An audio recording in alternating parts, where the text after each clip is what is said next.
जय श्री कृष्ण। द्वितीय अध्याय।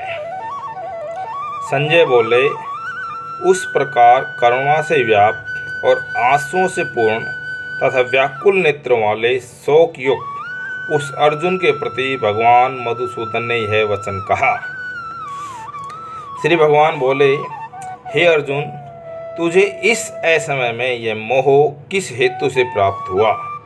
क्योंकि न तो यह श्रेष्ठ पुरुषों द्वारा आचरित है, न स्वर्ग को देने वाला है और न कीर्ति को करने वाला ही है।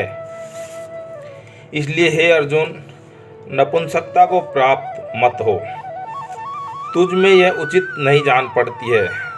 हे परंतप, हृदय की तुच्छ दुर्बलता को त्याग कर युद्ध के लिए खड़ा हो जा।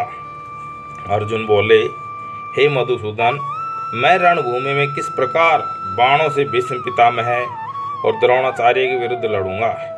क्योंकि हे अरिसूदन, वे दोनों ही पूजनीय हैं। इसलिए इन महानुभाव गुरुजनों को न मारकर मैं इस लोक में भिक्षा का अन्न भी खाना कल्याणकारक समझता हूँ। क्योंकि गुरुजनों को मारकर भी इस लोक में रुधिर से सने हुए अर्थ और कामरूप भोगों को ही तो भोगूंगा। हमें यह भी नहीं जानते कि हमारे लिए युद्ध करना और न करना, इन दोनों में से कौन सा श्रेष्ठ है, अथवा यह भी नहीं जानते कि उन्हें हम जीतेंगे या हमको वे जीतेंगे। और जिनको मारकर हम जीना भी नहीं चाहते, वे ही हमारे आत्मीय धृतराष्ट्र के पुत्र हमारे मुकाबले में खड़े हैं। इसलिए कायरता रूप दोषों से उपहत होते हुए स्वभाव वाला तथा धर्म के विषय में मोहित चित्त हुआ मैं आपसे पूछता हूँ कि जो साधन निश्चित कल्याणकारक हो वह मेरे लिए कहिए। क्योंकि मैं आपका शिष्य हूँ, इसलिए आपके शरण हुए मुझको शिक्षा दीजिए। क्योंकि भूमि में निष्कंटक धन धान्य संपन्न राज्य को और देवताओं के स्वामीपने को प्राप्त होकर भी मैं उस उपाय को नहीं देखता हूँ जो मेरी इंद्रियों के सुखाने वाले शोक को दूर कर सके। संजय बोले, हे राजन, निंद्रा को जीतने वाले अर्जुन अंतर्यामी भगवान महाराज के प्रति इस प्रकार कहकर फिर श्री गोविंद भगवान से युद्ध नहीं करूँगा, ये स्पष्ट कहकर चुप हो गए। हे भरतवंशी धृतराष्ट्र, अंतर्यामी श्री कृष्ण महाराज दोनों सेनाओं के बीच में शोक करते हुए उस अर्जुन को हंसते हुए से यह वचन बोले। श्री भगवान बोले, हे अर्जुन, तू न तो शोक करने योग्य मनुष्यों के लिए शोक करता है और पंडितों के से वचनों को कहता है, परंतु जिनके प्राण चले गए हैं उनके लिए और जिनके प्राण नहीं गए हैं उनके लिए भी पंडित जन शोक नहीं करते। न तो ऐसा ही है कि मैं किसी काल में नहीं था, तू नहीं था, अथवा ये राजा लोग नहीं थे, और न ऐसा ही है कि इससे आगे हम सब नहीं रहेंगे। जैसे जीवात्मा की इस देह में बालकपन, जवानी और वृद्धावस्था होती है, वैसे ही अन्य शरीर की प्राप्ति होती है।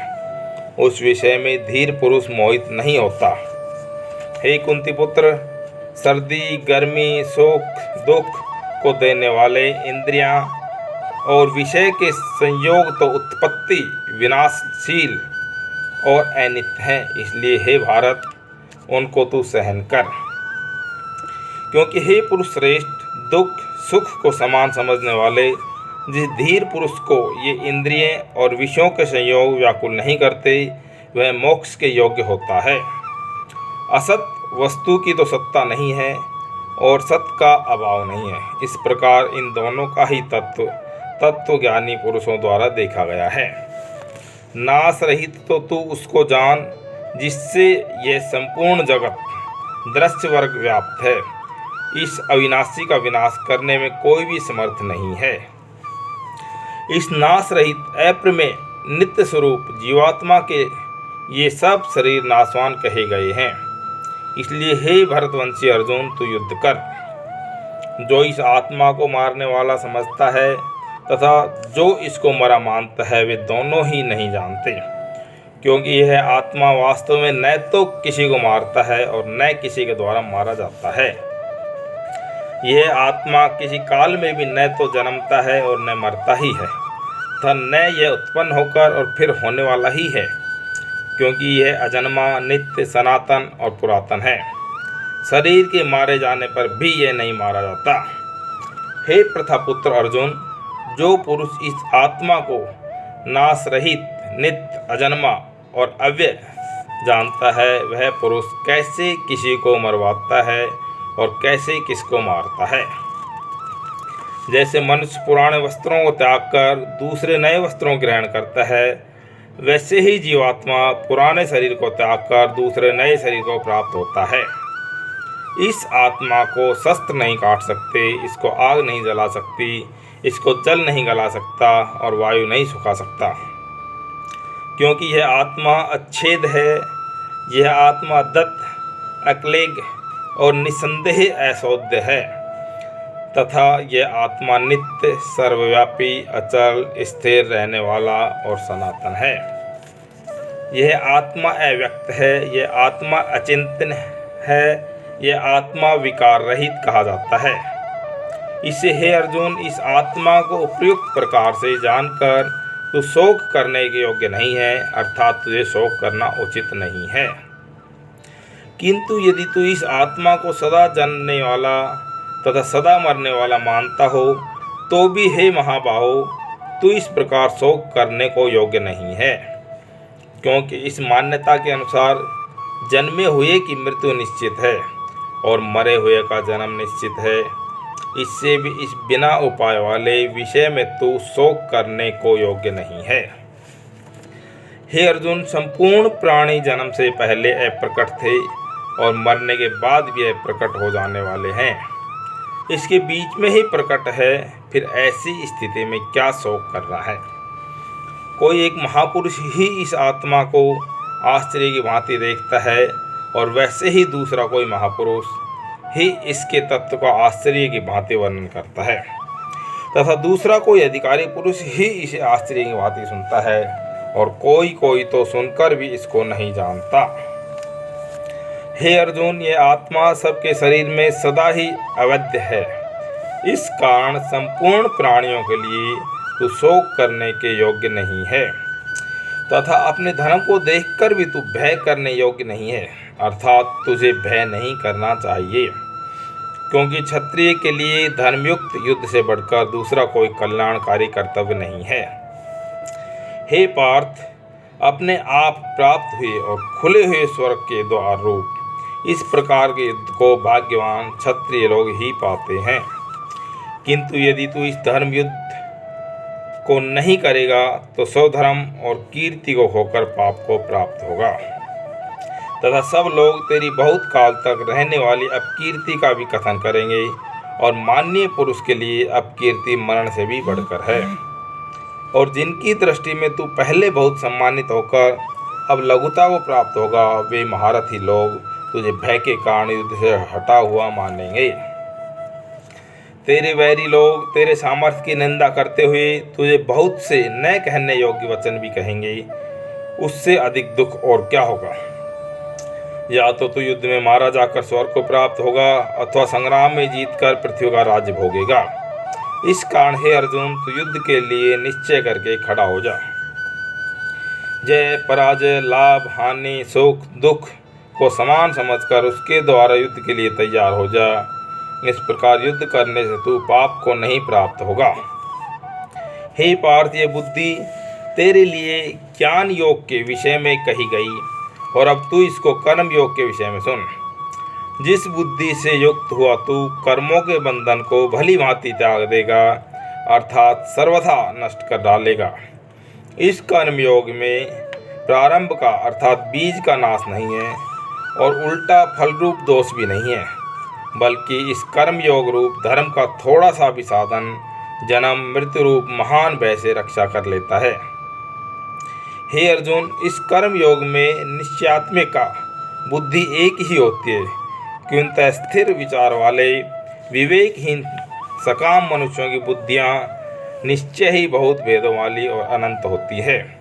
हे अर्जुन, तू भोगों में तन्मय हो रहे हैं, जो कर्म फल के प्रशंसक वेद वाक्यों में ही प्रीत रखते हैं, जिनकी बुद्धि में स्वर्ग ही परम प्राप्त वस्तु है और जो स्वर्ग से बढ़कर दूसरी कोई वस्तु ही नहीं है, ऐसा कहने वाले हैं, वे अविवेकी जन इस प्रकार की जिस पुष्पित अर्थात दिखाऊ शोभायुक्त वाणी को कहा करते हैं, जो कि जन्म रूप कर्म फल देने वाली एवं भोग तथा ऐश्वर्य की प्राप्ति के लिए नाना प्रकार की बहुत सी क्रियाओं का वर्णन करने वाली है।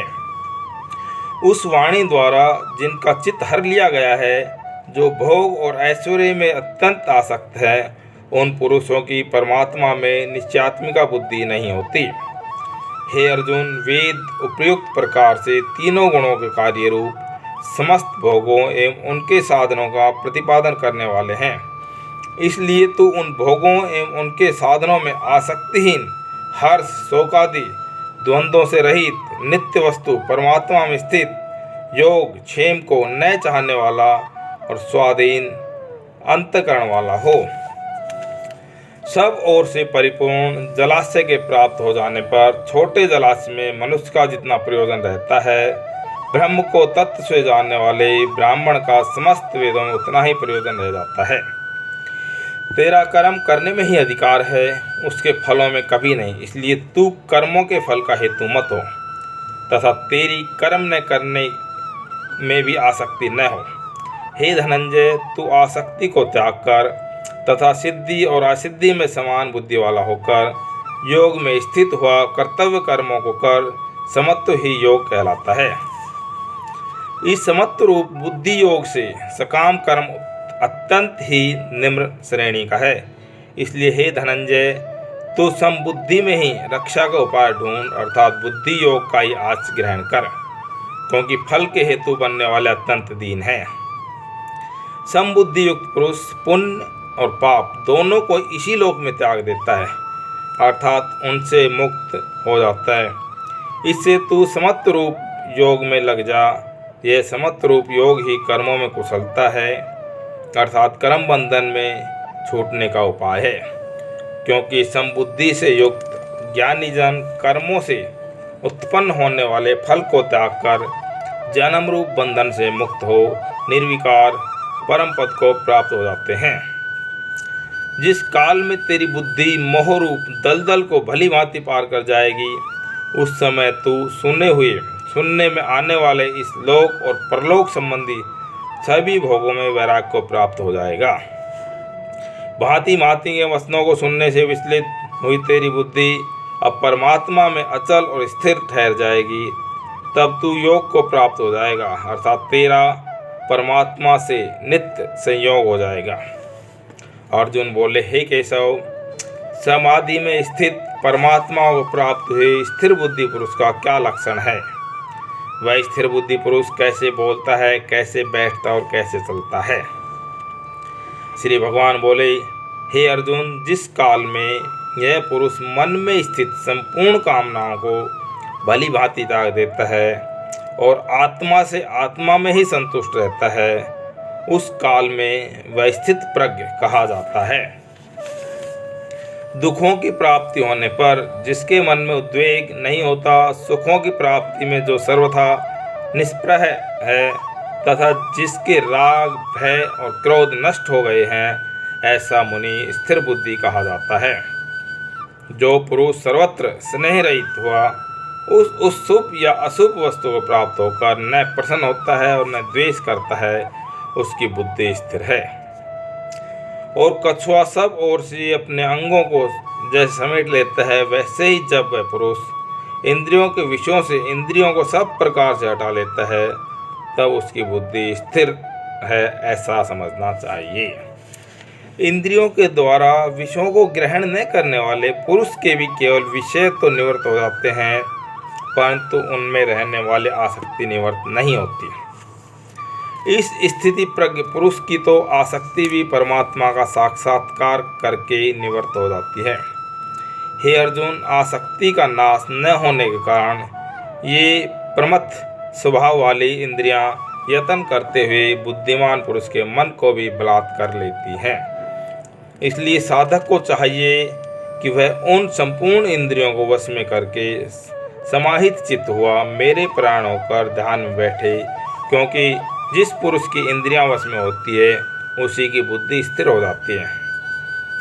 विषयों का चिंतन करने वाले पुरुष की उन विषयों में आसक्ति हो जाती है। आसक्ति से उन विषयों की कामना उत्पन्न होती है और कामना में विघ्न पड़ने से क्रोध उत्पन्न होता है। क्रोध से अत्यंत मूढ़ भाव उत्पन्न हो जाता है। मूढ़ भाव से स्मृति में भ्रम हो जाता है। स्मृति में भ्रम हो जाने से बुद्धि अर्थात ज्ञान शक्ति का नाश हो जाता है और बुद्धि का नाश हो जाने से यह पुरुष अपनी स्थिति से गिर जाता है। परंतु अपने अधीन किए हुए अंतःकरण वाला साधक अपने वश में की हुई राग द्वेष से रहित इंद्रियों द्वारा विषयों में विचरण करता हुआ अंतःकरण की प्रसन्नता को प्राप्त होता है। अंतःकरण की प्रसन्नता होने पर उनके संपूर्ण दुखों का अभाव हो जाता है और उस प्रसन्न चित्त वाले कर्मयोगी की बुद्धि शीघ्र ही सब ओर से हटकर एक परमात्मा में ही भली भांति स्थिर हो जाती है।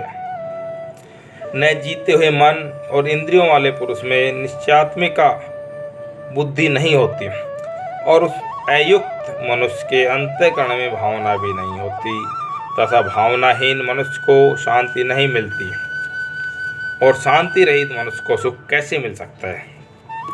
क्योंकि जैसे जल में चलने वाली नाव को वायु हर लेती है, वैसे विषयों में विचरती हुई इंद्रियों में से मन जिस इंद्रिय के साथ रहता है वह एक ही इंद्रिया इस अयुक्त पुरुष की बुद्धि को हर लेती है।